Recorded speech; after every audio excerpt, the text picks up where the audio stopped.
Hello friends, this is Komal Yadav. Welcome you on my channel let's crack TET. तो आज हम करेंगे DSSP के 2016 के पेपर साइकोलॉजी का सेकंड पार्ट, जिसमें कि 100 क्वेश्चन होते हैं। इस वीडियो में हम कम से कम 30 क्वेश्चन के आसपास कर लेंगे। तो चलिए शुरू करते हैं। संज्ञानात्मक डोमेन के किस चरण से नीचे दिया गया प्रश्न संबंधित है? क्या निरंतर हाथ धोने से डायरिया रोगों की घटनाओं में कमी आती है? तो इसका आंसर क्या होगा? इसमें होगा मूल्यांकन, क्योंकि जब भी किसी चीज़ का निष्कर्ष देना पड़ता है तो उसमें मूल्यांकन करते हैं। इसके बाद चलिए नेक्स्ट क्वेश्चन। प्रभावी डोमेन में डैश के स्तर पर संक्षिप्त ज्ञान बनाया जाता है। क्या करते हैं इसमें? हम निरूपण करते हैं, ऑर्गेनाइजिंग। निरूपण को क्या बोलते हैं? ऑर्गेनाइजिंग। उसके बाद NCF 2005 के अनुसार शिक्षक की भूमिका एक डैश की होती है। NCF 2005 में क्लियरली बताया गया है कि एक टीचर एक फैसिलिटेटर होता है। फैसिलिटेटर को हिंदी में प्रशिक्षक बोलते हैं। ओके। उसके बाद NCF 2005 की संस्तुतियों के अनुसार लघु उत्तरात्मक प्रश्नों का प्रतिशत कितना होना चाहिए?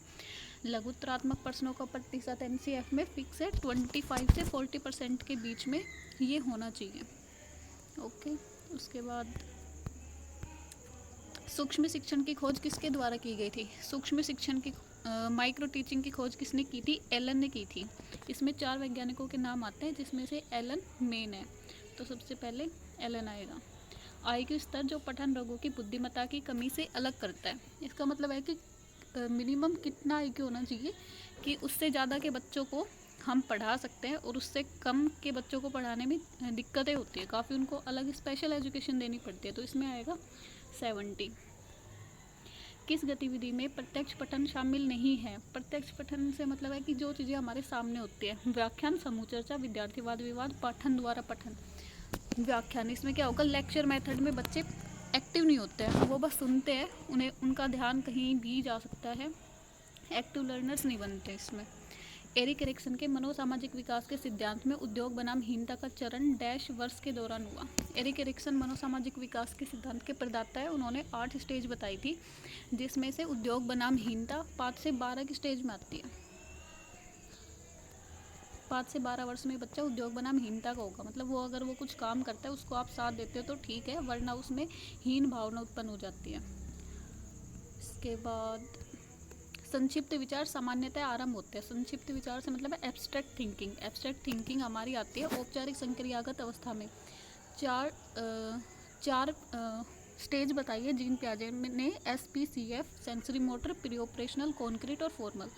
तो एब्स्ट्रैक्ट थिंकिंग फॉर्मल स्टेज में आती है, जो कि हमारी 4th होती है 12 से 18 में। माला की माताजी एक जिम्मेदार अभिभावक है, जो माला की आवश्यकताओं को पूरा करने के लिए ध्यान रखते हैं। माला एक शिशु है। एरिक्सन के अनुसार माला के डैश की संभावना है। एरिक्सन क्या है? मनोसामाजिक विकास के प्रदाता है। विश्व पर आधारभूत विश्वास का जीवन पर्यंत दृष्टिकोण बनाने का, कुछ पठन बाधाओं का अनुभव करने की, अपने भाई से लगाव बनाने में कठिनाई, उपहृत बच्चा बनने की। तो इसमें क्या आएगा? विश्व पर आधारभूत विश्वास का जीवन पर्यंत दृष्टिकोण बनाने की। एक संख्याई की माप जो वह सीमा दर्शाता है जहाँ तक एक कारक में परिवर्तन के साथ दूसरे कारक में भी परिवर्तन होता है। ये फैक्चुअल क्वेश्चन है सारे, तो इसमें इतना इलेबोरेट करने की ज़रूरत नहीं है। अंतर संबंध गुणांक होता है। एक सममित आवंटन में दो मानक विचलन लगभग डैश मध्य को आच्छादित करते हैं। 78। इसमें भी आएगा।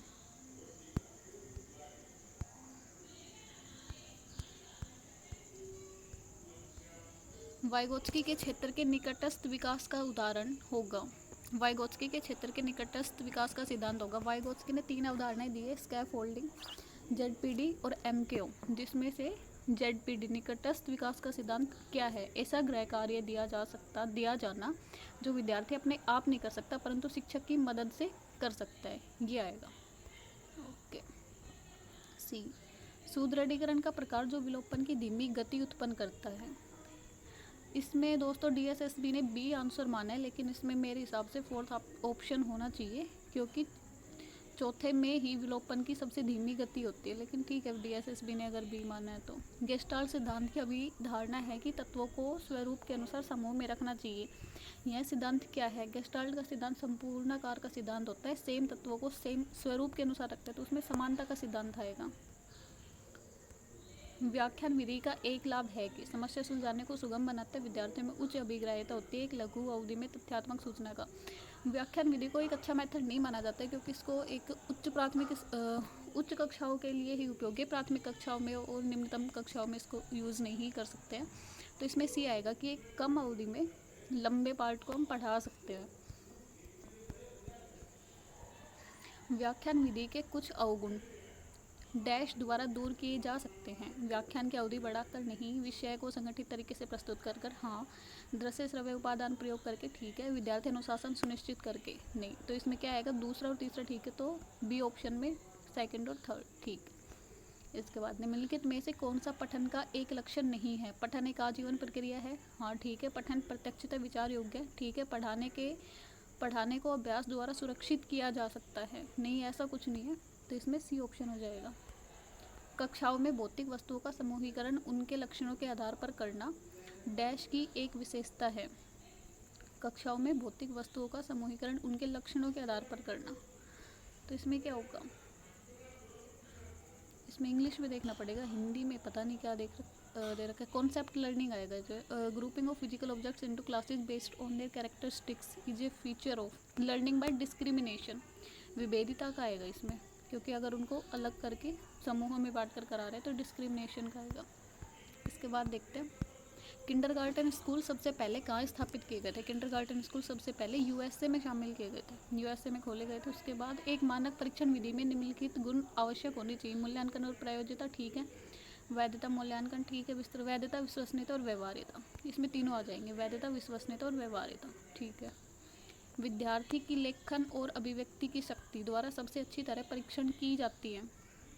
विद्यार्थी की लेखन शैली और अभिव्यक्ति की वस्तुनिष्ठ विस्तृत उत्तर वाले परीक्षण। लेखन और अभिव्यक्ति को किसमें करेंगे, निबंधात्मक प्रश्न होते हैं ना जो बड़े होते हैं उनमें। शिक्षा की डोल्टन प्रणाली डैश द्वारा विकसित की गई थी। डोल्टन प्रणाली किसने दी थी, हेलन पार्कहर्स्ट ने दी थी। ओके, ये सारे फैक्चुअल क्वेश्चन है, इसमें एक्सप्लेनेशन की तो कोई ज़रूरत होनी नहीं चाहिए। इसके बाद अनुमानी शिक्षण विधि के द्वारा कौन सा सत्य नहीं है। अनुमानी शिक्षण विधि heuristic teaching method. Heuristic teaching method क्या होता है, स्व अनुभव द्वारा सीखना ठीक है, शिक्षा के प्राथमिक स्तर पर उपयोगी ठीक है, समस्या समाधान शामिल करता है ठीक है, विद्यार्थी संपूर्ण पठन क्रिया के दौरान सक्रिय होता है। इसमें क्या होता है, इसमें समस्या समाधान को शामिल नहीं करता है, बाकी सब कुछ आ जाता है लेकिन इसमें समस्या समाधान शामिल नहीं होता है। शिक्षा की ह्यूरिस्टिक विधि किसके द्वारा दी गई थी। ह्यूरिस्टिक विधि किसने दी थी, आर्मस्ट्रॉन्ग ने दी थी। किसने दी थी, आर्मस्ट्रॉन्ग ने। व्याकरण पढ़ाने की प्रेरक विधि के बारे में कौन सा सत्य है, भले ही बाती प्रशिक्षित। विद्यार्थी केंद्रित है, व्याकरण के सूक्ष्म बिंदुओं का शिक्षण कराता है। व्याकरण पढ़ाने की प्रेरित विधि, इसमें क्या होता है, इसमें विद्यार्थी केंद्रित होता है, व्याकरण के सूक्ष्म बिंदुओं का शिक्षण करवाता है उपयुक्त सभी, तो इसमें आएगा विद्यार्थी केंद्रित। गणित पढ़ाने में गृह कार्य देना प्रभावी है, कौन सा सबसे महत्वपूर्ण कारण है। गणित पढ़ाने में गृह कार्य देना प्रभाव कौन सा, विद्यार्थियों को घर पर व्यस्त रखना नहीं, गणित के सवालों के अभ्यास के लिए विद्यालय के दौरान समय नहीं, विद्यार्थियों में स्व अध्ययन को बढ़ावा देना, तो इसमें क्या आएगा, सी, विद्यार्थियों में स्व अध्ययन को बढ़ावा देना। इसके बाद बहुबुद्धिमत्ता का सिद्धांत किसने दिया था। बहुबुद्धिमत्ता का सिद्धांत हार्वर्ड गार्डनर ने दिया था। इन्होंने बुद्धि के 9 प्रकार बताए हैं। आईक्यू प्राप्तांकों के साथ शैक्षिक निष्पादन का अंतर संबंध है। आईक्यू प्राप्तांकों के साथ शैक्षिक निष्पादन का उच्च संबंध होता है। आईक्यू बच्चे का जितना होता है उसके साथ ही उसके शैक्षिक निष्पादन का पता लगाते हैं। कौन सा पियाजे द्वारा प्रस्तावित एक ज्ञान का प्रकार नहीं है। पियाजे ने तार्किक गणित, सामाजिक, भौतिक, भाषाविद, तो इसमें क्या दिया था, भाषाविद नहीं दिया था। बीएफ स्किनर डैश से जुड़े हैं, तो चलिए नेक्स्ट क्वेश्चन करते हैं। बीएफ स्किनर डैश से जुड़े हुए हैं। गेस्टाल्ट सिद्धांत, श्रेण्य अनुकूलन, चलता अनुकूलन, तो इसमें क्या आ जाएगा, चलता अनुकूलन, क्योंकि स्किनर ने रीइंफोर्समेंट का सिद्धांत दिया था। चलिए नेक्स्ट, सामाजिक संरचनावादी दृष्टिकोण के अनुसार अध्यापक की भूमिका किसकी होती है, फैसिलिटेटर की होती है। यदि एक बच्चे की कालानुक्रमिक आयु 60 माह है और उसकी मानसिक आयु 66 माह है तो उसका IQ क्या है। जैसे कि IQ का फॉर्मूला होता है MA/CA, इंटू 100, तो उससे निकालेंगे तो कितना आ जाएगा, 110 आ जाएगा। तो इसका क्या हो जाएगा, सी आंसर हो जाएगा। मौजूदा योजनाओं को नई सूचना को शामिल करते हुए परिवर्तित करने की प्रक्रिया को क्या कहते हैं। स्किनर ने स्कीमा की बात की थी। उन्होंने बोला था कि अगर स्कीमा में पूर्व ज्ञान में नया ज्ञान जोड़ते हैं तो वो क्या होगा, एसिमिलेशन होगा। अगर पुराने में चेंज करते हैं तो अकमंडेशन होगा। और अगर नए ज्ञान को पुरानी योजना में परिवर्तन करते हुए यूज़ करते हैं तो वो क्या होगा, एडजस्टमेंट होगा। तो इसमें क्या आ जाएगा, समंजन आ जाएगा, एसिमिलेशन हो जाएगा। विकलांगता जो एक बालक की हस्तलेख योग्यता और सूक्ष्म प्रेरक कौशल को प्रभावित करती है, क्या होती है। हस्तलेख में क्या होता है, लिखने से संबंधित कौन सी अधिगम अयोग्यता होती है, डिस्ग्राफिया होती है। कौन सा शब्द एक बच्चे की शारीरिक वृद्धि को सबसे अच्छी तरह वर्णित करता है। शारीरिक वृद्धि को क्या करता है, मात्रात्मक करता है। डिसलेक्सिया का लक्षण में कठिनाई है, क्या होता है, मूल पाठ को समझने में दिक्कत आती है डिसलेक्सिया में। ये एक पठन विकृति होती है जिसमें बच्चा बी को डी बोलता है, बी को डी लिखता है, पाठ के सार को नहीं समझ पाता है, उसके अर्थ को नहीं समझ पाता है। अपने विद्यार्थियों को अभिप्रेरित करने के लिए एक प्राथमिक विद्यालय के शिक्षक द्वारा प्रयोग किया जा सकने वाला सर्वोत्तम तरीका क्या है। सर्वोत्तम तरीका अभिप्रेरित करने के लिए सर्वाधिक पुरस्कृत प्रशंसा नहीं, बच्चों को अपने स्वयं लक्ष्य निर्धारित करने और उनकी प्राप्ति के लिए कार्य करने में सहायता करना। तो इसमें क्या हो जाएगा, सी हो जाएगा। इसके बाद किस प्रकार का मूल्यांकन पठन की कमियों का पता लगाने के लिए प्रयुक्त होता है। क्या करते हैं, इसमें डायग्नोज करते हैं कि बच्चे को दिक्कत कहाँ आ रही है। तो इसको क्या बोलते हैं, नैदानिक बोलते हैं। निम्नलिखित में से कौन सा अभिप्रेरण का एक कारक नहीं होगा। अभिप्रेरणा का मतलब मोटिवेट करने का कौन सा एक कारक नहीं होगा। अच्छे निष्पादन के लिए पुरस्कार देना, ठीक है। प्राप्तियों के लिए प्रोत्साहन देना, ठीक है। लक्ष्य प्राप्ति उससे आगे निकलने की प्रशंसा करना, ठीक है। एक विषय का उच्च दोहराव अभ्यास निर्दिष्ट करना, नहीं। ये रोड लर्निंग के ऊपर हो जाएगा, ये नहीं करेंगे। बाकी तीनों तरीके मोटिवेट करने के हैं। पिंटनर पैटरसन पैमाना एक क्या है। पिंटनर पैटरसन एक पैमाना निष्पादन परीक्षण है। साइक्रोमेट्रिक परीक्षण में जी कारक का अस्तित्व द्वारा प्रस्तावित किया गया था। जी कारक किसने बताया, स्पीयरमैन ने बताया। स्पीयरमैन ने दो कारक की बात की है, जी और एस। उन्होंने जी कारक को महत्वपूर्ण माना है। एक विद्यार्थी के अवांछनीय व्यवहार को परिवर्तित करने का सबसे प्रभावी तरीका क्या है। दंड थोपना, नहीं। नज़रअंदाज करना, नहीं। अभिभावकों को संभालने के लिए कहना, नहीं। कारण ज्ञात करना और उपाय उपलब्ध कराने का प्रयास करना, ये हो जाएगा। इसके बाद विद्यालय अनुशासन का मुख्य लक्ष्य क्या है। विद्यार्थियों को एक सुरक्षित वातावरण उपलब्ध कराना, ठीक है। दोषियों का पता लगाना ताकि उन्हें उपचारित किया जा सके।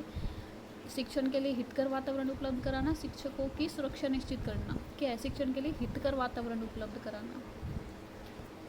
विद्यार्थियों को नियमित गृह कार्य देने का सबसे बड़ा लाभ क्या है। विद्यार्थियों में स्वयं अध्ययन की आदत विकसित होती है। इससे विद्यार्थियों को बिजी और शरारतों से दूर रखना, नहीं। अभिभावकों को ज्ञात रहता है कि बच्चा क्या अध्ययन करना है, नहीं। शिक्षकों का कार्य बोझ कम हो जाता है, नहीं। तो इसमें क्या आएगा, विद्यार्थियों में स्वयं अध्ययन की आदत विकसित करना। नवोदय विद्यालयों को स्थापित करने का मुख्य उद्देश्य क्या था। सार्वभौमिक साक्षरता को बढ़ाना, नहीं। ग्रामीण क्षेत्रों में अच्छी शिक्षा उपलब्ध कराना, हाँ ये है। ग्रामीण क्षेत्रों में ग्रामीण युवाओं में स्कूल छोड़ने की दर कम करना। ग्रामीण क्षेत्रों में विद्यालयों की संख्या बढ़ाना। ग्रामीण क्षेत्रों में अच्छी शिक्षा उपलब्ध करवाना।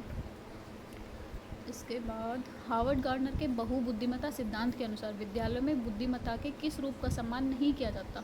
हार्वर्ड गार्डनर ने 9 बुद्धि बताई है, स्थानिक, भाषा संबंधी, तार्किक, नहीं। तो इसमें से कोई नहीं, तीनों ही बुद्धि उन्होंने बताई है। 9 बुद्धि के प्रकार में तीनों बुद्धियाँ शामिल हैं। CCE में कितने प्रतिशत निर्माणात्मक मूल्यांकन है। निर्माणात्मक मूल्यांकन समेटिव असेसमेंट। समेटिव असेसमेंट कितने होते हैं, 40% होते हैं। और 60% क्या होते हैं, FA होते हैं, फॉर्मेटिव असेसमेंट। निम्नलिखित में से कौन सा निर्माणात्मक मूल्यांकन के लिए एक उपयुक्त उपकरण नहीं है। समनुदेशन, मौखिक प्रश्न, प्रश्नोत्तरी और सत्र परीक्षा। इसमें एक बार इंग्लिश में देख लेते हैं क्या ऑप्शन है। Which of the following is not an appropriate tool for formative assessment. Assignment, oral question, quizzes, term test. Formative assessment assignment नहीं होता है, इसमें असाइनमेंट नहीं लेते हैं। समानुदेशन। ऑपरेशन ब्लैक बोर्ड डैश से संबंधित है। ऑपरेशन ब्लैक बोर्ड में क्या था कि बच्चों को उनकी जो मूलभूत आवश्यकताएं होती है जैसे क्लासरूम, पंखा, चौक, डस्टर, ब्लैक बोर्ड, ये सारी चीज़ें होनी चाहिए। ग्रामीण विद्यालयों में नहीं, सार्वभौमिक मंच नहीं, सभी विद्यालयों में आधारभूत सुविधाएं उपलब्ध कराना, ये हो जाएगा, ठीक है। इसके बाद कौन सा गार्डनर की 7 बुद्धिमत्ता की सूची में नहीं है। स्थानिक, प्रकृतिवादी, भौतिक, अंतरावैयक्तिक। इंग्लिश देख लेते हैं एक बार। स्पाइडर, फिजिकल, फिजिकल नहीं है तो इसमें भौतिक बुद्धि का प्रकार नहीं बताया हार्वर्ड गार्डनर ने। ठीक, इसके बाद कौन सा एक थर्स्टोन पीएमए नहीं है? थर्स्टोन स्मरण शक्ति नहीं है, नहीं सॉरी भावना नहीं है इसमें, इमोशन नहीं बताया है। पीएमए में उसने न्यूमेरल, तार्किकता, रीजनिंग हो जाएगी, स्मरण शक्ति हो जाएगी, मेमोरी पावर। ठीक है, एक बच्चा कुछ घरेलू कार्य करने के लिए प्रोत्साहन की मांग करता है। कोलर वर्ग के नैतिक चरणों में कौन सा इससे संबंधित है? तो इसमें पहला चरण आ जाएगा, नहीं दूसरा चरण आएगा इसमें कि बच्चा कुछ लेने देने की बात करता है कि मैंने आपके लिए ये काम किया तो आप भी बदले में मुझे इसके लिए कुछ रिवॉर्ड दो। ठीक है, एक बच्चा एंड और 10 स्टार्टेड और स्टार्टेड में अंतर नहीं कर पाता, स्थिति क्या हो सकती है? इसमें क्या होगी? डिसलेक्सिया हो जाएगा उसको। पठन भी करती है क्योंकि वो अंतर नहीं कर पाता ना इन दोनों में कि इनका क्या अंतर है, उल्टा पड़ता है वो, डिसलेक्सिया, तो उसमें डिसलेक्सिया हो जाएगा। Which is not a quality of a good lecture? Use illustration and examples. ठीक है, builds on existing knowledge, explain multiple things in a single lecture, should not be too long. कौन से एक अच्छे व्याख्यान की विशेषता नहीं है? मौजूदा ज्ञान पर ही आगे बढ़ना, इसमें बी नहीं होगा। एक ही व्याख्यान में कई परिकल्पनाएं बताना, मौजूदा ज्ञान पर ही एक ही व्याख्यान में, तो इसमें सी आंसर ज़्यादा करेक्ट होगा। सी, एक ही व्याख्यान में कई परिकल्पनाएं बनाना। ठीक है, पूर्व ज्ञान से जोड़ते हुए पढ़ाते हम एनसीईआरटी में। ठीक है, इसके बाद किसने लिखा? वह एकमात्र सीख जो पर्याप्त रूप से व्यवहार को प्रभावित करती है वह स्वयं खोजी हुई प्रभावित होती है। Carl Rogers. किसने बोला था? कार्ल रोजर्स ने। कौन सा मचान का एक उदाहरण नहीं है? मचान क्या है? What is not example of scaffolding? ऐसा कार्य देना जो विद्यार्थी स्वयं न कर सके परंतु किसी की मदद से कर सके। मानकीकृत IQ परीक्षणों को उपरांत विद्यार्थी नोट्स बनाने के सही तरीके, तो इसमें क्या होगा? उदाहरण नहीं है। मानकीकृत IQ परीक्षणों को प्रशासित करना, बी हो जाएगा इसमें। तो ठीक है दोस्तों, बताना आप कमेंट करके कि आपको वीडियो कैसी लगी और इसमें